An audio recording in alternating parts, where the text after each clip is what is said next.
We are live. It's February. Once again. Once again, I love it. Yeah. February 2026. Amazing. I'm not quite sure where time is going, honestly. It Oh, feels yeah. Yeah. it feels very wasn't it just New Year's? Like kind of feeling for me a little bit. Yeah. Wasn't it just New Year's 2024 is my kind of feeling. Where I've lost an entire year and a month Fair. and That's it's just like, completely and utterly fair. yeah. It I'm really, Tricia has. Broderick, Yeah. Hi, I'm Diana Larson. and we And co-wrote Lead yes, Without Blame. yes, yes, we did. Yeah. And we come together once a month, not always on the same day. So this is actually a little bit different. We've been doing a lot of Fridays just from our schedules, but today we had a Tuesday available. So we're coming in together where we just explore additional topics, sometimes deeper into the book, sometimes another lane, another avenue of things. And so today's topic, Yeah. which I'm actually going to pull up for just a second because I actually Yeah. realized I didn't reinforce it right before we came on. So just so you all know how not scripted these things are. Well, it says here intersection of AI and leading teams. And collaboration, yes. Yes. But just so you all know how not scripted it is, we really don't have. We're going to see what comes Yeah. up. But first, I must say, you look absolutely perfect, and I Oh, am thank loving you. you. Like I think Astrid highlighted freedom and just empowerment with it, and Yeah. it's perfect inside, outside, Right. every which way. And so Oh, I thank like you. my Yeah. respect and admiration just continue to grow and love. Yeah. Well, I like to experiment and I like to try out new things. And so this is, hair is about the easiest thing you can experiment with, really. And I have quite a collection of hats if things go really sideways. Scarves, hats, but still, Right. It's safe to fail. It's a safe to fail experiment. Right. Yeah. I love it. I love it. Yeah. Yeah. I love it. So this is probably the first time I have gone, huh? I don't like maybe it's why I forgot what the topic was because I'm not sure I'm qualified on this topic. But I think that's actually part of the Yeah. discussion, right? Is Yeah. that so many leaders, when they're talking about AI, it's like I'm a noob. I Right. don't know. I don't know what it means or what it's going to mean for my job, for my teams, for my organization, for learning and collaboration as a whole. And so that's an element of Right. all of this is how Yeah. are we embracing this reality and Right. what could it mean? Yeah. So when you first started hearing about AI and really kind of engaging with it, what went through what was your first like fear and maybe potential, or what were the thoughts that came to you for AI in combination with leadership and team collaboration?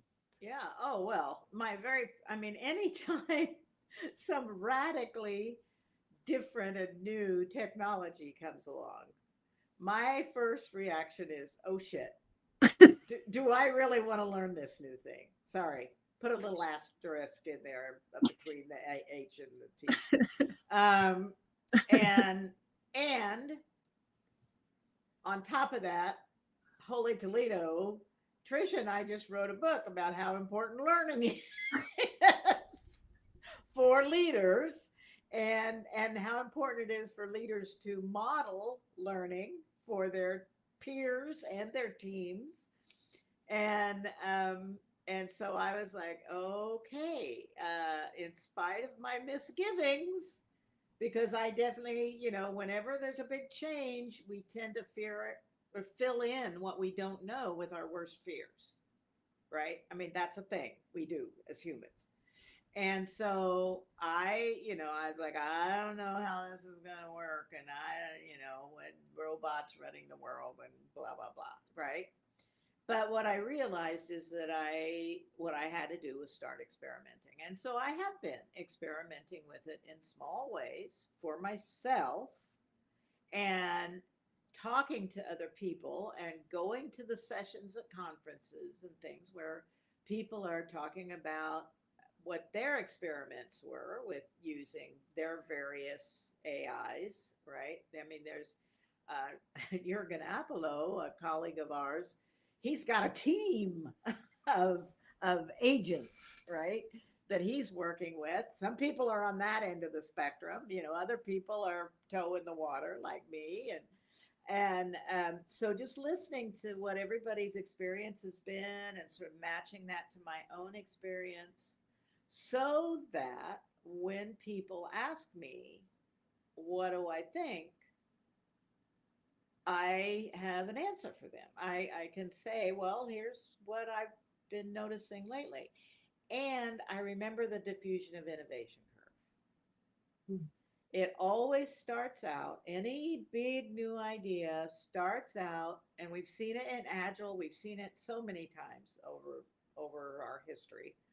Uh, it starts out with the pioneers and the innovators really grabbing a hold, starting to use it, starting to think is what this part works, that part doesn't, that kind of thing. And then a few early adopters show up and we all go, but I want it to do this and I'd rather it worked that way. And then the industry responds, with, I mean, the proliferation of specialized LLMs and specialized AI is we're really starting to see a lot of that, and it'll sit with the early adopters, which I feel like I'm usually one of those. I'm not always a pioneer or innovator, but I'm often an early adopter, and because I get curious, right? But I have worked with people in my office to find ways that we can use AI to our benefit. I've tried a few things. Some of them, I'm sorry, but I'm never asking Chat GPT to make an image ever again. But it seems to be pretty good at some kinds of research, and so I'm applying it in the ways that I am finding that it works. And I think that's what I will model to other people as a leader and as a person who is of the age that is generally acknowledged to be slow, assumed to not acknowledged, assumed to be slow at picking up new technologies. Um, I don't want to be modeling that slowness of picking it up. And so for me, it's just another learning challenge. And I'm learning from I have a whole group of people that I look to for information about this kind of thing and any kind of new technology that comes along. There are people I listen to about it, and I'm learning. And so the way I am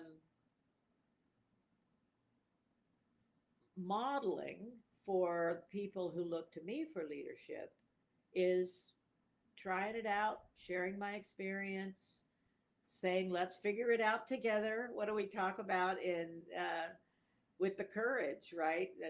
Our first C, courage, compassion, con- confidence, and complexity. Our first C is courage. And trying it out, letting people see that I don't have the answers about it. I don't even have my own answers about it yet. I'm still kind of in a state of inquiry. And, but it's okay. We can't all know everything. And let's look to the people who, I mean, this is a Mr. Rogers moment. Let's look to the helpers. Who's helping us understand this? Not who's standing out here going, I'm the expert on this and I'm the one who knows it all. No, who's helping others learn it? That's who I want to look to. And I know some people who are doing that, who are very actively engaged in finding ways to help people learn this. And more about that will be revealed in time, but because some of it's NDA and so on. But that's that's where I sit with it right now. I'm finding so I started when I first started the journey of like kind of I had the same like oh crap but Right. as I started initially honestly I was using it kind of just as like the research search engines and Right. it is powerful enough although it was giving me credit for books I didn't write so it was a quick like oh you can't just try right like Yeah. you gotta research it and edit with it but I did find that it was becoming very helpful for me when I was getting stuck like what's another word for this or and that's such a small Right. thing but it opened that door of like oh when we're going back and forth and collaborating together we don't have to keep just look at we can use this to and it's like a third collaborator and Right. bringing that in and what that can help open the door for information Yeah. so that was my entry point. I've since been trying to level up, learning different things, starting to create a couple different things, getting really better at prompt Yeah. engineering and what Yes. that means and what that looks like. But I'm finding my lane that I'm now realizing and seeing that's going to be very fascinating for leaders, in particular, is in this world of AI, information is at your fingertips more so now than even before with the internet, right? Like it really does feel like you can use an AI like and ask anything and you got information galore. Yeah. But going on to AI, asking for a facilitation plan, even if your prompts are amazing, right? Like, and it really does spit out this amazing facilitation plan. It doesn't mean you have the capability, the confidence to actually deliver that plan. And so I'm now kind of watching and seeing a potential for a lot of leaders in dealing with a lot of Dunning Kruger effect, right? Where people are like, I know I have this information. You have so much information but do you have the confidence and the courage and the capability to actually deliver that thing you just looked up? You've got a template, you've got a design, you've got information, you even maybe have a plan, but Right. do you have the experience to implement it?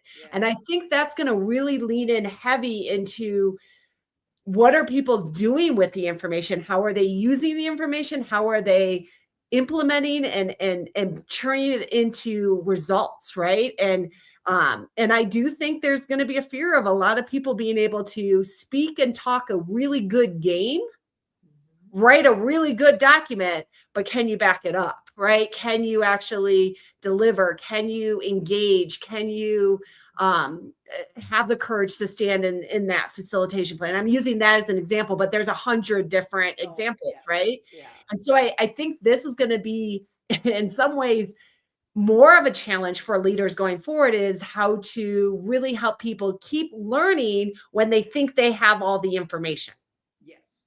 Yes. or the Right. information's easily Right. accessible.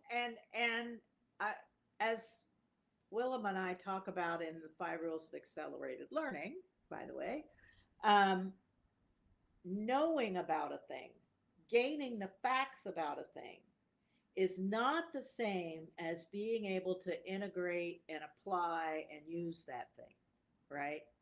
I don't want to fly anywhere with a pilot who's read and memorized the book on piloting. I Correct. want to, I want them to have a lot of practice hours, right? I Mhm. want them working with it, experimenting with it, doing their own learning. How does this fit for me? How, where, what does my seat in the cockpit need to feel like? Whatever that might be. I want that learning to be happening. And for so many people, whether they're writing software or something else, they're taking it at face value. They're saying, "Oh, this is the set of facts that it gave me. I'll just spit those back out, and that's enough." And what we're going to do, I think, very soon, it's already happening. Really, is that companies, leaders, team members are hitting the wall with that and discovering that's an insufficient way to interact with AI. Yeah. And the more, whatever your working with your AI on is in the human realm as opposed to the physical technical realm. Maybe I don't know. It's exact. I mean, software serves humans, so a lot of it. Maybe if it's a software for hardware, that's a different story. I don't know. I don't work there. But as long as there are humans involved in what you're producing, who's your reader, what, all those kinds of things, it, it's how you better be including your humanity in this effort. Yeah. And and I'm kind of getting to the place where I understand the need for teams to include agents, AI agents, in their work. But I'm still curious about what's the right ratio.